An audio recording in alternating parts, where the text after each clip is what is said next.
Hi guys, మనకి నిన్న ఇన్ఫోసిస్ నుంచి మెయిల్ వచ్చింది. అది you have been shortlisted for Infosys test process for the specialist programmer and digital specialist engineer అని.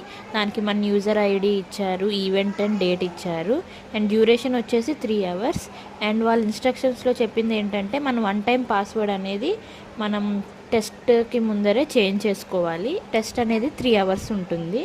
So వాళ్ళకి మనం సిస్టమ్ కంపాటబిలిటీది ఇచ్చారు అండ్ శాంపిల్ ప్రాబ్లమ్స్ కూడా ఇచ్చారు. అది ఎలా ఉంటాయో చెక్ చేసుకోవడానికి. చూడండి, ఇలా ఉంటాయని ఒక పీడిఎఫ్ అయితే ఇచ్చారు. దీన్ని ప్రిపేర్ అవ్వండి.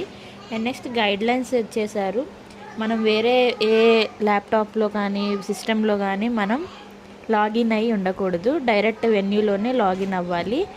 అండ్ హాఫ్ అన్ అవర్ ముందరే లాగిన్ అయితే బెటర్. సో వాళ్ళు ఇచ్చిన పీడిఎఫ్లో క్వశ్చన్స్ అన్నీ ప్రిపేర్ అవ్వండి. అండ్ ప్రీవియస్ వీడియోలో ఇచ్చిన టాపిక్స్ అన్నీ కొన్ని చూసుకోండి.